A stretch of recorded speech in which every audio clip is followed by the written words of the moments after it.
In the pages of history, a tale unfolded in the mid-19th century, a story of conflict, rebellion, and the clash of empires known as the Second Anglo-Sikh War.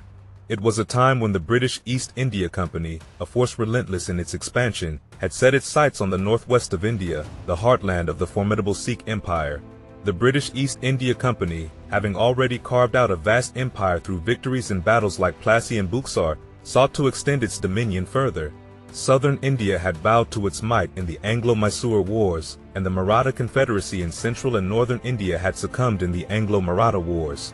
The company's insatiable appetite for expansion led to triumphs in the Anglo-Nepalese War and the Anglo-Burmese Wars.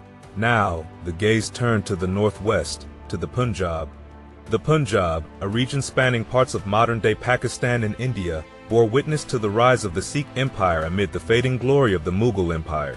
12 missals or armies, each led by a chief, formed a loose confederation that constituted the Sikh territories. At the helm of this mighty empire stood Ranjit Singh, the Lion of Lahore, who had expanded Sikh domains by modernizing the army and conquering territories like Multan, Kashmir, Ladakh, and Peshawar.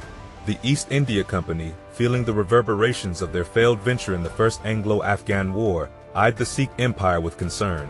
In 1839, a treaty was signed between the Sikhs, Afghans, and the British to maintain existing borders. However, the death of Ranjit Singh in 1839 plunged the Sikh government into political turmoil, weakening its control over the formidable army. The stage was set for conflict when Ranjit Singh's youngest son, Duleep Singh, ascended the throne in 1843 under the regency of his mother, Jean Kaur. Amidst the political chaos, Jean Kaur supported a military confrontation against the British. Even if the Sikhs were to face defeat, it was seen as a means to diminish the army's influence in government affairs and curtail the threat of a military coup. Exploiting the internal turmoil, the East India Company seized the Sindh province in 1843, confident that some Sikh missiles in the east favored closer ties with them. Anticipating war, the British amassed an army of 40,000 men southeast of the Sikh state, abandoning the notion of the Sikh Empire as a buffer against potential Russian expansion into Afghanistan and northern India, a shift in the dynamics of the so-called Great Game.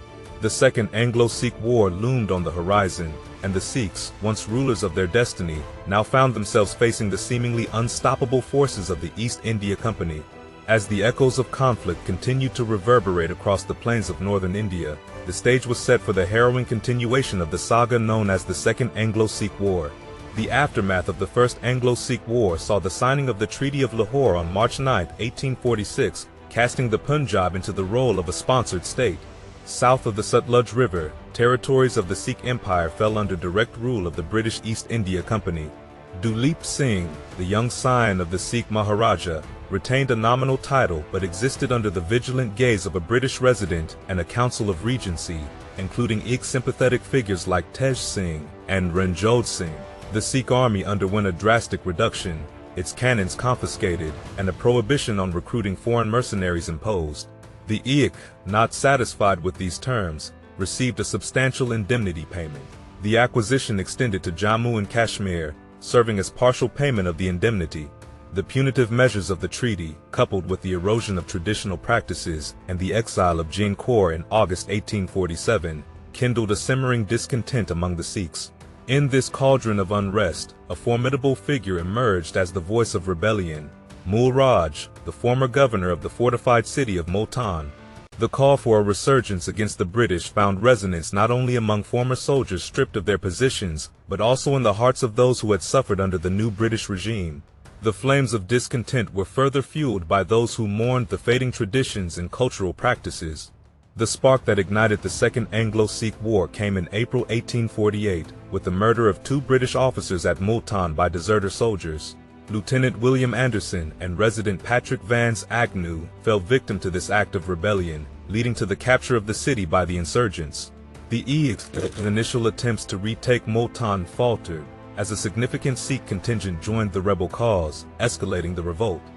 Amid the rising storm of resistance, the Sikh, biding its time, waited for the sweltering summer to wane before launching a counteroffensive.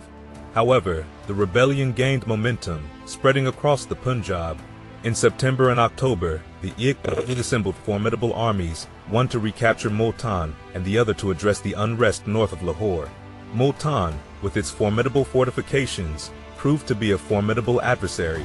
A hexagonal wall, towering 40 to 70 feet high, surrounded the city, complemented by a ditch and glacis. The citadel, elevated within the fort, bristled with 80 cannons. The Sikh, undeterred, encircled Multan through December, positioning massive artillery to pound the fortress. The siege of Multan unfolded with a curious spectacle. 24-pounders drawn by magnificent bullocks, each accompanied by an elephant. The infantry pressed forward as the artillery unleashed its might, dismantling enemy cannons and pounding the city walls. In a daring attack on January 4th, the Sikh breached the city but faced the daunting task of street-by-street combat until reaching the inner fortress. There, 3,000 Sikh soldiers stood prepared to fight to the death. The fortress finally succumbed on January 22nd, marking a pivotal moment in the war. What followed was a grim chapter, characterized by brutal reprisals and looting, a dark aftermath that stained the pages of history with the blood of women and children. The Second Anglo-Sikh War had only just begun, and the land remained engulfed in the throes of conflict, with more battles yet to unfold. As the sun dipped below the horizon on the fateful day of January 13, 1849, the fields of Chillianwala bore witness to a clash of titans. An East India Company army, 14,000 strong, led by the battle-hardened Lieutenant-General Sir Hugh Gough, confronted a resolute Sikh force commanded by Sher Singh Atariwala. Gough, a seasoned veteran, had etched his name in history with victories in the First Anglo-Sikh War, notably at the battles of Ferozshah and Sobran. His reputation for leading from the front, however, came with its challenges. The Battle of Ramnagar and the ongoing war showcased Gough's prowess in cavalry confrontations, but his inclination to order infantry charges against fortified defenses left his own officers grappling with loyalty. Chillianwala unfolded as a tragedy of immense proportions. Gough, seemingly unyielding in his tactics, once again commanded infantry charges in the face of a relentless Sikh artillery barrage and fierce musket fire. The 24th Regiment bore the brunt of the assault, losing half its numbers in a staggering blow, emblematic of the brutal warfare of the time. While some pockets of success emerged for the Sikh troops on the battlefield, the Sikhs fought with tenacity. As the sun set, the smoke of musket fire and the echoes of cannon blasts lingered in the air, obscuring any clear victor. Sher Singh, recognizing the toll on his forces, sought a negotiated end to the battle, but his plea was rebuffed. Left with no choice, he ordered a withdrawal, preserving his troops for another day. Gough, having lost a quarter of his men, refrained from pursuing the retreating Sikh forces. Chillianwala proved catastrophic, and back in Britain, General Gough faced severe criticism. The East India Company directors, responding to public outcry, replaced Gough with Sir Charles Napier as the commander-in-chief of the Indian Army. However, by the time Napier arrived in the subcontinent, another battle had unfolded, with Gough still at the helm. The final chapter of this tumultuous tale unfolded by the banks of the Chenab River near Gujrat on February 21, 1849. Gough, undeterred, once again led the Sikh army, and Sher Singh commanded the Sikhs.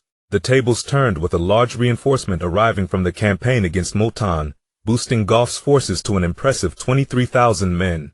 Gujrat became synonymous with the Battle of the Guns as Gough altered his tactics, leveraging the superiority in artillery, about 100 cannons to the Sikhs' 50. For 2 hours, the Sikh cannons relentlessly pounded Sher Singh's entrenched army.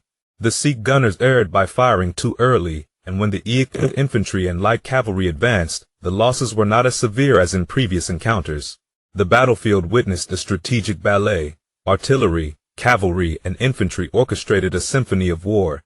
The Sikh soldiers, despite their commander's questionable decisions, displayed unwavering courage, as recounted by Private John Ryder. The Sikh cavalry, executing a textbook maneuver, swept through the retreating Sikh infantry. Gough's army, relentless in pursuit, continued to round up Sikh rebel soldiers at Rawalpindi and Peshawar through March. In other parts of the Punjab, remaining Sikh forces surrendered their weapons. The East India Company once again emerged victorious in battles that exacted a heavy toll in lives and resources.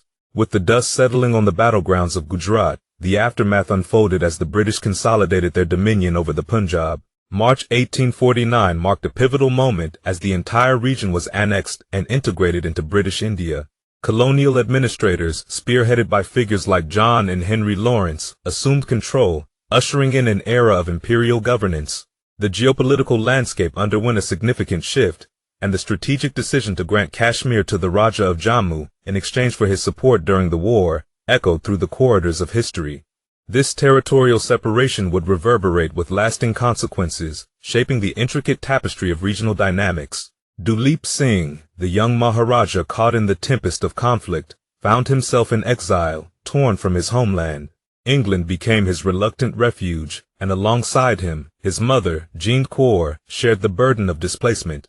The spoils of war for the British were vast, adding another 15,000 square miles to their ever-expanding empire. The culmination of the two Anglo-Sikh wars marked a milestone, making the British masters of the entire Indian subcontinent. Amidst the ledger of bloodshed and expenditures, a glittering prize awaited, the Koh-i-Noor diamond. Duleep Singh, its rightful owner, surrendered the colossal gem as part of the peace treaty, placing it in the possession of Queen Victoria. Yet, beyond the material gains, a more enduring compensation emerged. Impressed by the martial prowess of the Sikhs displayed on the battlefield, the British sought to harness this strength. Large numbers of Sikhs were recruited into the British armies, becoming a formidable force. When the echoes of the Sepoy Mutiny reverberated against British rule in 1858, the Sikhs emerged as one of the most reliable groups for recruitment. As the winds of history swept through the years, the impact of the Anglo-Sikh Wars resonated into the First World War, 1914-18. The Punjab, with its martial legacy, contributed significantly, with some 700,000 troops from the region serving in the Indian Army. The Sikhs, once adversaries, now stood shoulder to shoulder with the British, their martial abilities valued and integrated into the imperial forces. The tale of the Anglo-Sikh Wars had concluded, leaving behind a transformed landscape and a legacy that extended far beyond the borders of the Punjab. The Koh-i-Noor sparkled in new regal settings, and the Sikhs, once warriors on opposing fronts, became an integral part of the military tapestry that shaped the fate of nations.